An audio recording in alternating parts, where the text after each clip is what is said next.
as a podcast on Spreaker. If you are listening live on Spreaker, you can also check it out on Periscope. So we're going to Periscope and do Spreaker simultaneously.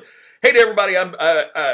As you know, I normally do a podcast or a Periscope at about this time, and I've been away on vacation, so I've missed you for the last 10 days or so. But it's great to be back. Hello, Paul. Glad you're with us. And Jonathan, saw you signed in. Good to see you, and be thinking of your family here over the Thanksgiving holiday. And so, if you're watching on Periscope or if you're listening on Spreaker, we are live. If you'd like to listen to the podcast edition as we're doing this, go to Spreaker.com. Just search for Scott McCain. How you doing? Good to see you, Tori. How are you? Glad you're with us, and people joining in. I'm really glad for that. But anyway, I've really missed doing this. It really kind of surprised me. I hadn't been on a vacation for quite a while, and promised my wife that if we took the vacation, and I absolutely promised her that I was going to put up the social media. I was going to kind of go off the grid for a little bit. If you're in the States, there's this funny commercial right now about going off the grid. Well, that was kind of me for this vacation time. And so I really took it seriously. And one of the things, if you've heard me give a speech, one of the things I talk about is, the importance of making each day count and giving it back to the family and making certain that you're trying to be balanced. And Paul, that's what happened. I made that promise to her. I didn't communicate that very well to everybody here, ahead of time, but I did make that promise to her that, it wasn't going to be me sitting on my, iPhone, checking email and doing periscopes and doing all that all the time. So I promised that, I promised her that, and I kept the promise, but I should have kind of warned because Paul, it's so cool. I get several messages on Twitter, and I got several messages on Facebook and others of folks, wondering, hey, where were you? We tune in about 2:00 every day, 2:00 Eastern, and we were wondering what happened. Hey, Pagine, I just saw you signed in. Thank you for the kind note that you just sent me on Facebook here earlier. I really, really appreciate that. Yeah, I used to be a radio guy. Radio voice and a radio face is what my buddies tell me. But anyway, it's so funny you mentioned that too. As a little side note, I love doing the periscopes. We are on Spreaker right now live as well. And with folks listening to the podcast as it's going on, let's see, let me click the share button. But it's funny, I was telling friends of mine how much I miss radio because it was just a lot of fun, back when I was in radio. And their immediate response was, you miss radio the way it used to be, but you don't miss radio the way it is today. And it has really changed. And I think it's so amazing. It's a business study. And I'll talk more about this in a future blog post and a future Periscope. But radio, to be successful, it seems to me in this time, has to be hyper local. And I'm going to tell a story about Werner. Werner's not sitting here with me, but I spent Thanksgiving with Werner one time. So that's the story that's coming up. And radio is getting away from being hyper local, and that's the challenge. Okay, so let me tell the Werner Herzog story. Many years ago, I miss carting things. Oh, so absolutely right. I hit the cart, and you go in now, and it's like they look at you crazy. What's a cart? So it's got an inside radio. So I was given a speech many years ago when my speaking business was. I had to do Klaus Kinski. Well, hopefully I'm not as. I got replaced by Klaus Kinski. I'll tell that in a minute. But hopefully I'm a little more sane and together than that. Ecuador. Oh my goodness, I've never been to Ecuador. Been to Brazil. Never been to Ecuador. Would love to visit your beautiful country sometime. Thank you. Okay, so I'm giving a speech. I'm speaking to, when my speaking career first got going, I'm speaking to a group called the World Livestock Auctioneer Championship. Can you believe that? Okay, so the World Livestock Auctioneer Championship. Monkeys on a rat. My way works for Herzog, right? So I'm giving this speech, and I'm young, and I'm just getting started in this business, and I'm speaking for the banquet where they're going to give the award to whoever won the World Livestock Auctioneer Championship, and they say, hey, there's going to be this German film crew that is doing a documentary about the contest, and so they're going to shoot the banquet where you're speaking, and they might like to talk to you the whole bit. Well, I'm fascinated with that process, even when I was young back then. And so I introduced myself to the director, And it was one of the first documentaries that Herzog ever did. It was before he really became as well known and respected today. I loved the guy. He was just a blast to talk to. We sat and had a drink after the event. He recorded me, did an interview with me, and it was used in an early documentary that Herzog did called "How Much Wood Can a Woodchuck Chuck?" If you look for it, you can find it online. And I'm kind of in the end of that, wearing a terrible '70s suit and all that kind of stuff. Okay, so fast forward. This is Labor Day weekend kind of thing. So fast forward, it's like November now, and I'm in college, and I get this call. Now, picture, I lived in the dorm at college, and it's loud, and the phone was in the hallway because I could afford a phone in the room, and so I'm in the hallway, and this guy knocks on my door, and he says, "Hey, there's the phone's for you." So I go down, and I'm here in the dorm room hallway with the guys yelling and music playing and everything, and I pick up the phone, and I hear this guy say his name, but it just doesn't register. And he says, "I'm in Wisconsin, and I want to know if you want to come to Wisconsin and make a movie." I got this buddy who lives in Wisconsin. He's one of my best friends. He's a practical joker. He and I have been friends for 30 years. And I thought it was him doing like this bad German accent and doing this, this bad thing. And so I said, "Wouldn't it be easier to come to Indiana and kiss my..." I'm on Spreaker here. I don't know if I can say that. Well, there's this long pause. And it was almost like the clapboard came down. And he just started over. He didn't say, "What did you say?" He didn't say, "Do you know who this is?" He didn't say anything like that. He just started over. And he said, "This is Werner Herzog." And I went, "Oh, my God. Werner." And so I'm profusely apologizing. And I don't know that he ever really got that. He wanted me to go to Wisconsin, and I played the banker in a movie called Strozek, Stroszek. That's the last name of the main character in the movie.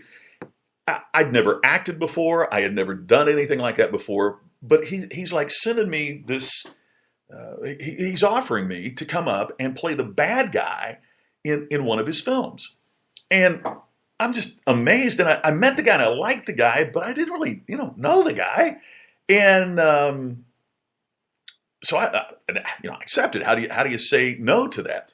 Well, here's the other funny thing. Back about that time in Indianapolis, one of the big stories was that there was a film called Snuff.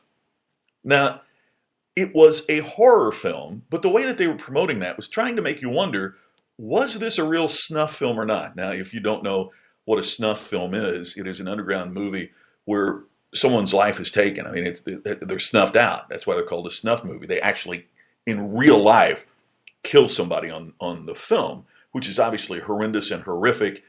But that was part of the promotion of this movie.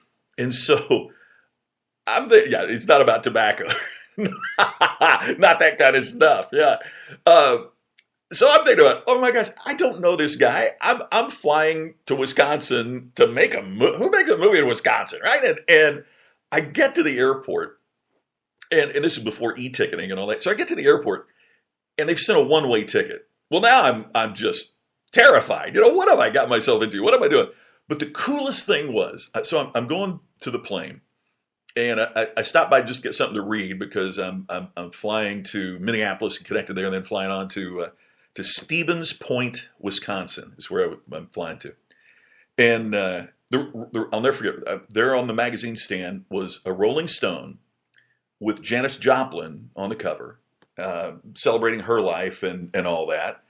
And on the cover, not his picture, but as you're reading the cover, it said something like "The Strange World of Werner Herzog," as the old song said, on the cover of the Rolling Stone. So I had no idea. I'm from Crothersville, Indiana. There weren't a lot of avant-garde foreign films playing, in the cinema there, right? So I'm reading this on the way up, and I'm like, oh my God, I had no idea. And it's Thanksgiving week. My parents don't want me to go. How do you know what you're getting in? And so I'm reading this, and I can't believe it.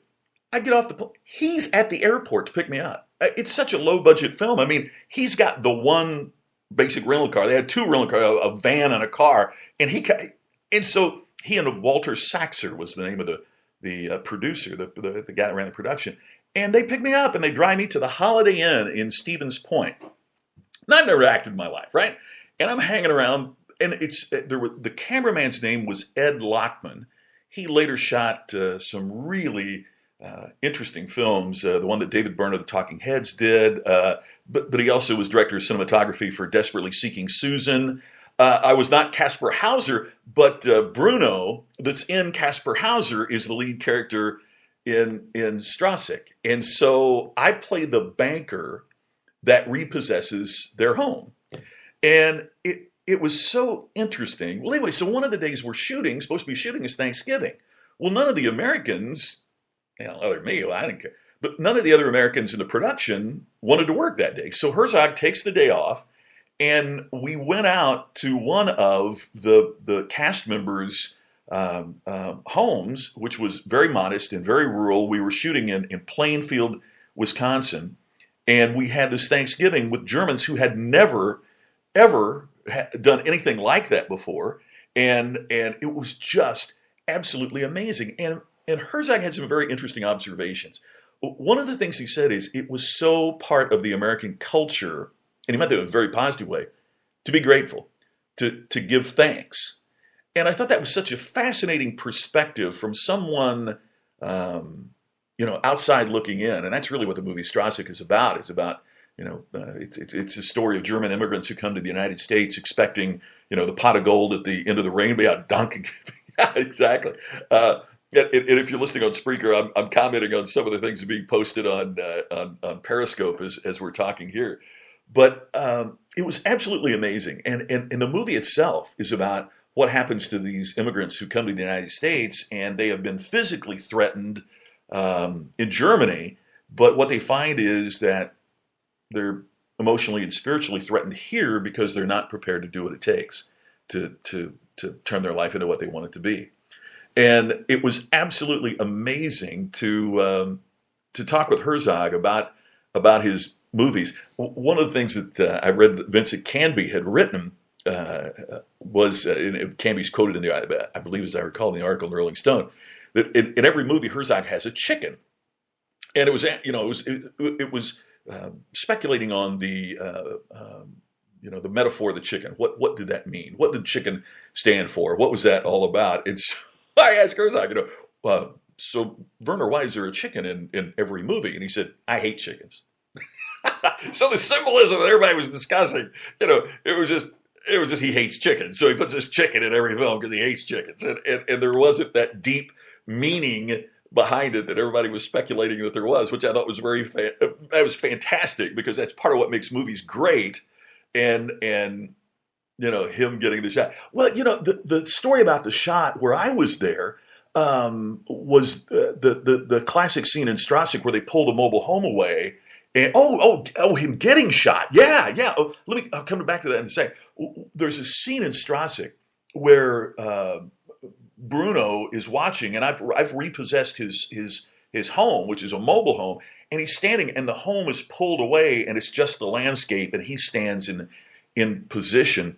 And Herzog said about that, he said, a good director can even direct the landscape, which I thought was amazing. And now after watching it, and I realize what he means by that and how he's able to accomplish that. What was mentioned there, if you're on Periscope, was this guy's doing an interview with Werner, and he gets shot during the interview, and they've never really found who did it. I mean, it was just like a passerby or a random something, and it hit him. And he continues with the interview. It's you've got to look it up on Google. He's one of the most fascinating men. But one of the interesting things was working for him. Yeah, it's on YouTube. Yeah, thank you. Search for that on YouTube, and it's just amazing. Well, anyway, so I loved the guy, and we would get up in the morning, and he would take the van and go out and scout locations. Well, no one else wanted to go with him, so he and I would end up, for 10 days, he and I got up every morning, had a cup of coffee, and ride around the van, and we're looking at barren parts of Wisconsin. One of the other cool things that happened during the filming of Strasik, and this happened the day after Thanksgiving, was one of the real pivotal scenes that I'm in. And the script is in German, right? And I can't read German. And part of what is the challenge in the movie, as it talks about communication and everything, part of the challenge is they don't understand what I'm saying because they don't speak English.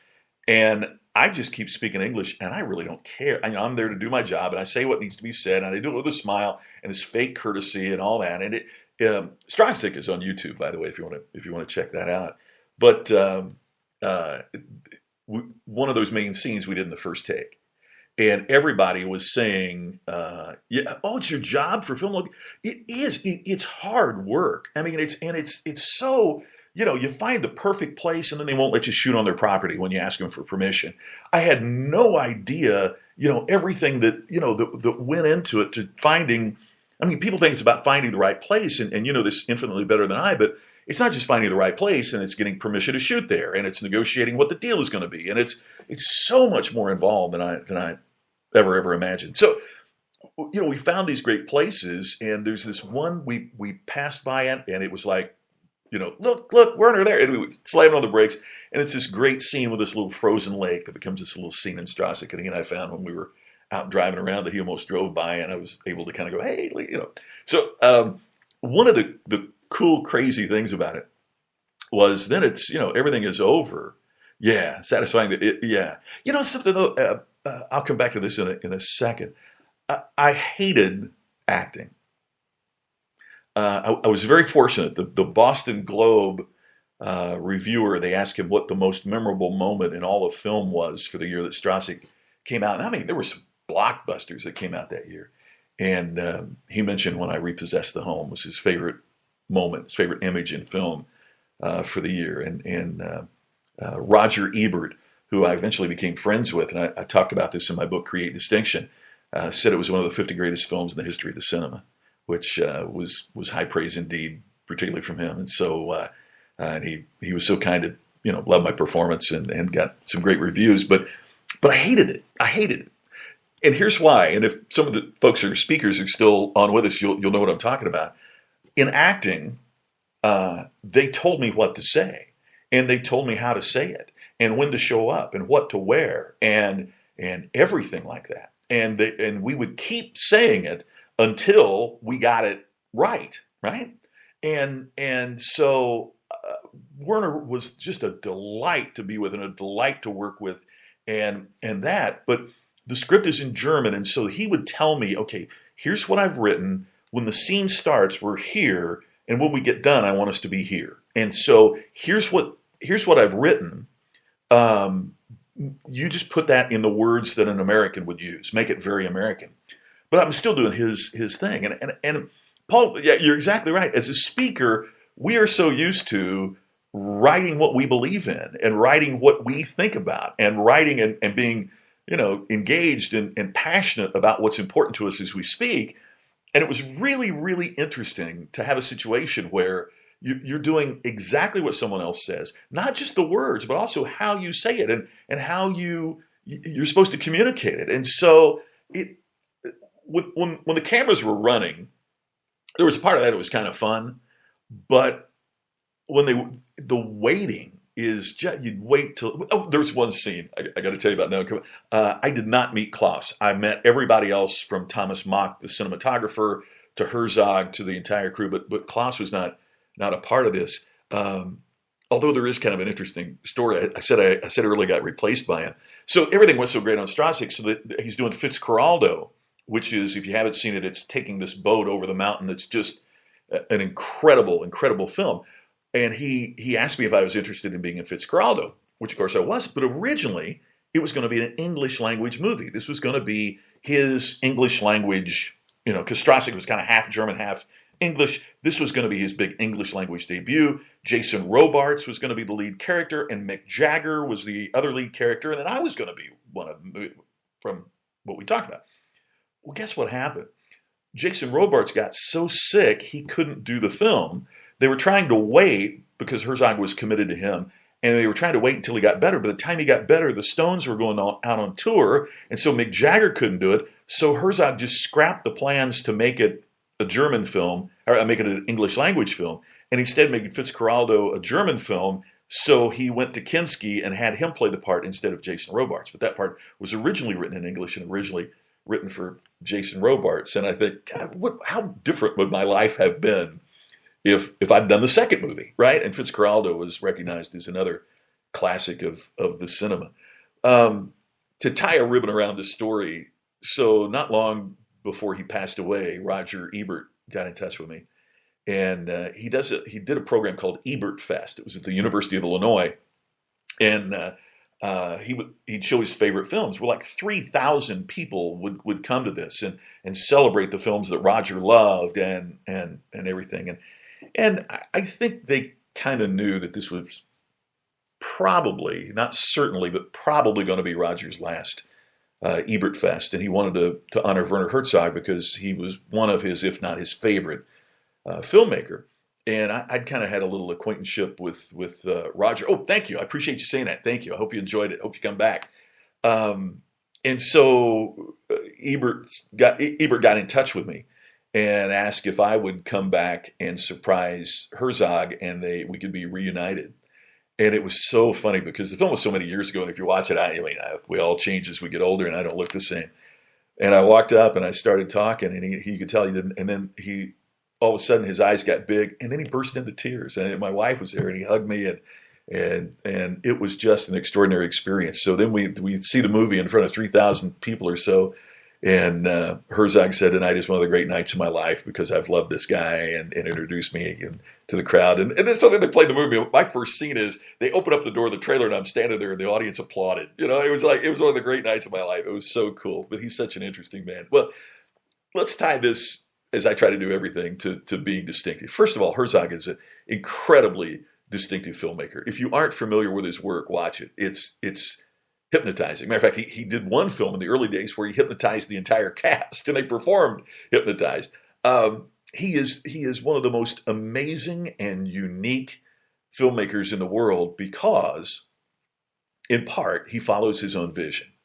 He has this very specific vision about what he's doing, about what he wants to do, about how he's going to do it, and he follows that. And it's amazing to me how many filmmakers kind of sell their soul to do, what the studio wants them to do, and don't follow their own vision. And then when it bombs, they're the ones that get blamed, right? And so it becomes incredibly important. Naturally, you have to make it work within the world of commerce. But it becomes incredibly important for you to follow your own vision. You're never going to be distinctive unless you follow your own passion, follow what's important to you.